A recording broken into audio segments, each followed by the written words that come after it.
우리 몸이 나 지금 무너지고 있어 도와줘 라고 보내는 신호입니다. 이 병은 부끄러운 병이 아닙니다. 여성의 몸 구조상 누구나 겪을 수 있는 변화이고 문제가 되는 튀어나온 부분을 잘라내거나 봉합하는 수술적인 방법도 있지만 도대체 왜 내 골반이 기울어졌는지 왜 내 몸의 전체 코어가 무너졌는지 그 근본 원인을 찾아보셨으면 좋겠습니다.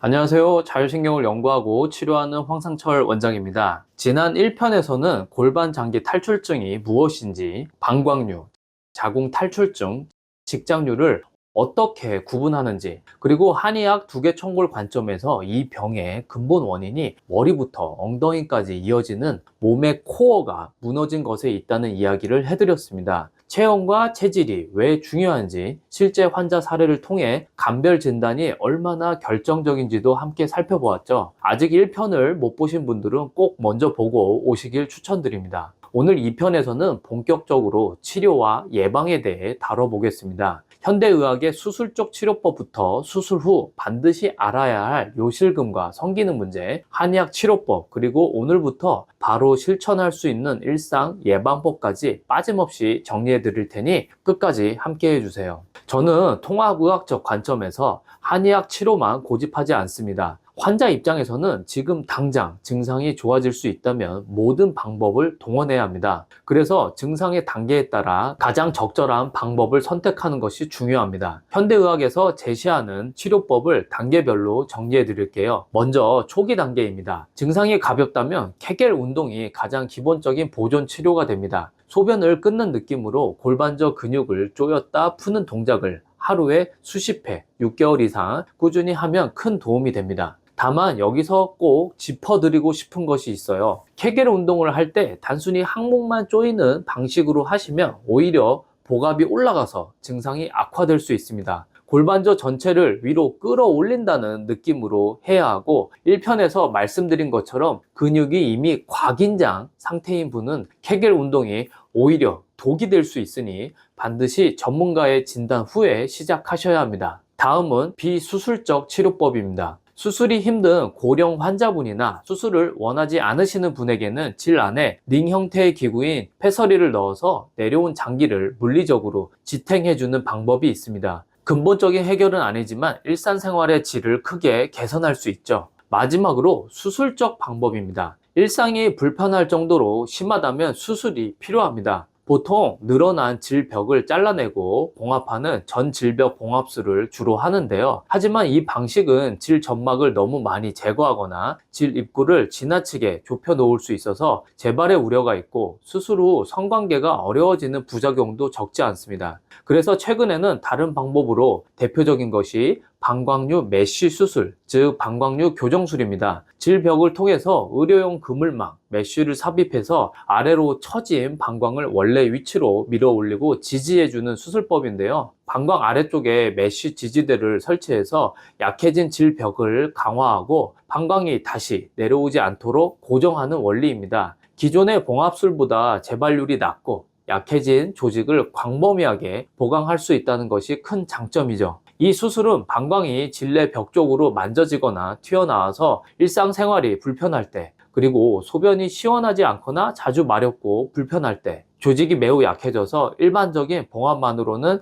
재발 위험이 높은 경우에 권장됩니다. 다만 드물게 메쉬가 질벽 밖으로 노출되거나 통증, 감염 등의 부작용이 발생할 수 있어서 숙련된 전문의의 진단과 시술이 매우 중요합니다. 또한 자궁 탈출증이나 직장류가 함께 있는 경우가 많이 있기 때문에 정확한 검사를 통해서 동시 교정이 필요한지도 반드시 확인해야 합니다. 그런데요, 수술을 고려하시는 분들이 반드시 알고 계셔야 할 중요한 사실 2가지가 있습니다. 첫 번째로 수술 후 갑자기 나타나는 요실금 문제입니다. 분명 수술 전에는 소변이 새지 않았는데 수술하고 나니 기침만 해도 소변이 샌다, 이런 일이 생길 수 있어요. 수술이 요실금을 만든 것일까요? 아닙니다. 원리는 이렇습니다. 방광이 심하게 내려오면 요도가 꺾이게 됩니다. 이렇게 꺾인 요도가 마치 꼬인 호수처럼 소변이 나오는 길을 물리적으로 막아버려요. 원래라면 요실금이 있어야 할 상태인데 요도가 꺾여 있으니 오히려 소변이 새지 않았던 겁니다. 수술을 통해서 방광을 원래 위치로 들어 올리면 꺾여 있던 요도가 다시 일직선으로 펴지게 돼요. 이때 요도를 지탱하는 근육이나 인대가 이미 약해져 있었다면 물리적으로 소변을 막아주던 꺾임이 사라지면서 숨어있던 요실금이 겉으로 드러나게 되는 것이죠. 두 번째로 수술 후 성관계가 불편해지는 문제입니다. 이것은 수술 방법에 따라 크게 달라집니다. 앞서 말씀드린 것처럼 질벽을 잘라내고 봉합하는 수술에서 질 점막을 너무 많이 제거하거나 질 입구를 지나치게 좁혀 놓으면 성관계 시 통증이 발생하거나 물리적으로 삽입이 어려워질 수 있습니다. 자궁 탈출증이 동반된 경우 자궁을 제대로 들어 올리지 않은 채 질 통로만 좁혀 놓으면 장기는 여전히 내려와 있는데 통로만 좁아진 상태가 되어서 상당한 불편함을 유발합니다.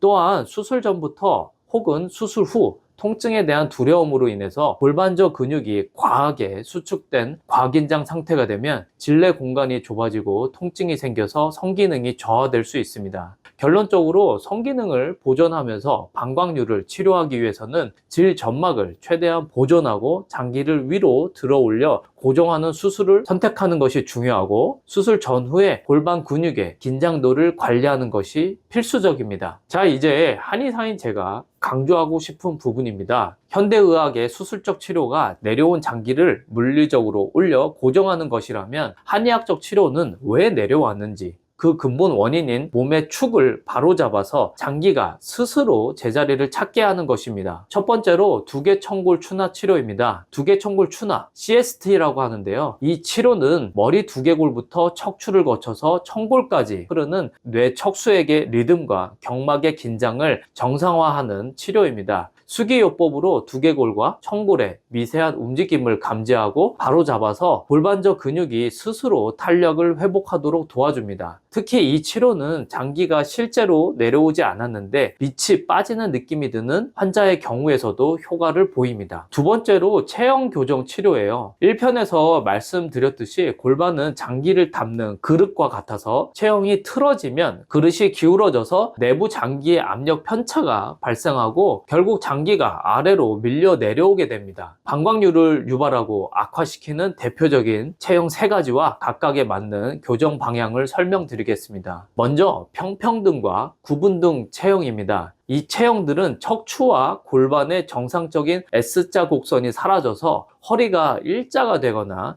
등이 뒤로 굽은 상태입니다. 골반 주위 척추의 정상적인 커브가 소실되면 코어 근육의 기능이 떨어지고 복부의 압력, 복압이 상승하게 됩니다. 이 압력 때문에 미끄럼틀을 타듯 방광을 질 쪽으로 밀어내서 방광류를 유발하죠. 또한 이 체형은 항문에 힘을 과하게 주는 습관을 만들어서 변비를 유발하기도 쉽고요. 이는 다시 방광류를 악화시키는 악순환을 만듭니다. 이 경우에 구분등을 펴고 소실된 허리의 전망곡을 되살리는 추나 교정이 핵심입니다. 다음은 스웨이백 체형입니다. 이 체형은 골반이 정상 위치보다 앞으로 밀려 나와 있고 상체는 이를 보상하기 위해 등이 굽은 형태입니다. 겉보기에는 배를 앞으로 내밀고 있는 듯한 자세가 되죠. 골반이 앞으로 밀리면서 하복부의 장기들이 아래와 앞쪽으로 쏠리게 되고 이 과정에서 방광과 자궁을 받쳐주는 골반저 근육에 지속적인 과부하가 걸립니다.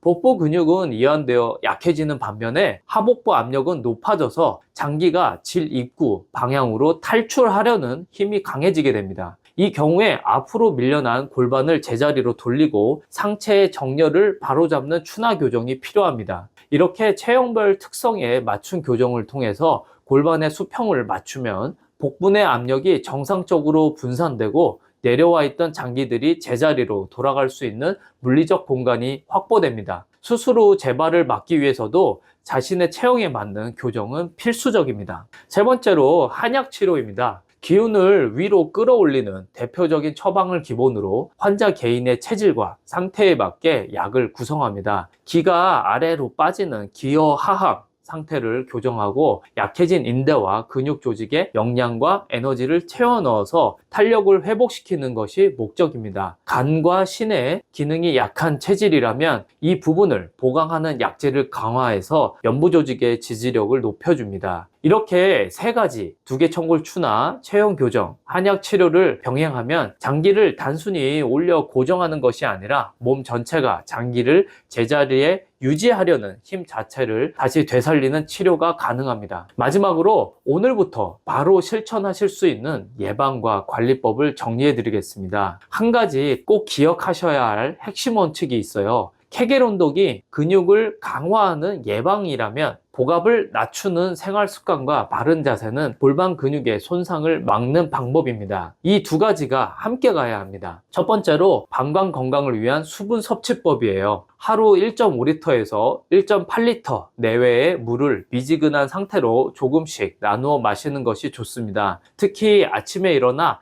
미지근한 물 한 컵을 천천히 드시면 방광의 긴장을 낮추는 데 큰 도움이 됩니다. 다만 한꺼번에 과도한 양의 물을 마시는 것은 오히려 신장에 부담을 줄 수 있으니 주의하세요. 다음으로 체중 관리입니다. 비만은 골반 내 장기에 지속적인 압박을 가하는 주요 위험 인자입니다. 적정 체중을 유지하기 위한 꾸준한 유산소 운동, 특히 복부 비만을 관리하는 것이 중요합니다. 그리고 변비 예방도 중요합니다. 만성 변비로 화장실에서 과도하게 힘을 주는 습관은 골반적 근육을 악화시키는 직접적인 원인입니다. 올바른 식습관을 유지하고 규칙적인 배변 습관을 들이세요. 그리고 기침 관리도 중요합니다. 기침을 할 때마다 복압이 급격히 상승하기 때문에 만성적인 기침이 있다면 방치하지 마시고 적극적인 치료를 받으셔야 합니다. 그리고 여러분, 평소에 무거운 거 많이 드시는 분들 있으시죠? 무거운 짐을 자주 드는 행위는 골반 지지 구조에 큰 무리를 주게 됩니다. 가능한 한 피해 주시고 불가피하게 들어야 할 때는 허리와 복부에 안정적으로 힘을 골고루 주되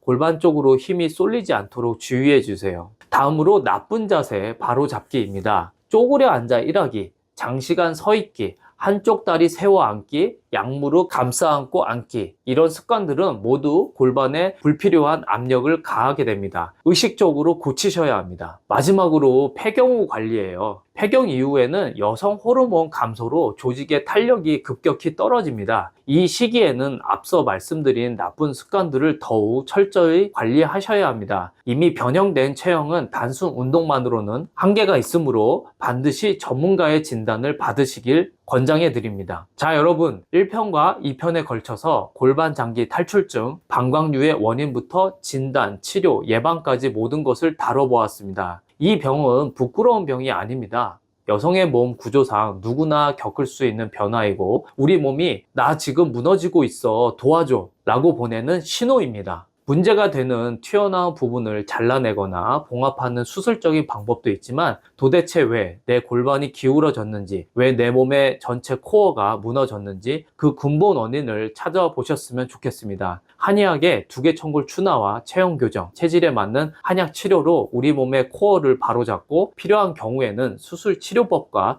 지혜롭게 병행하는 것, 이것이 제가 생각하는 통합의학적 치료의 방법입니다. 오늘 말씀드린 증상이 있으시다면 혼자 고민하며 참지 마시고 꼭 정확하게 진단받고 치료하시기를 바랍니다. 도움이 되셨다면 구독과 좋아요 부탁드립니다. 여러분의 몸과 마음이 언제나 평안하시길 기도하겠습니다. 감사합니다.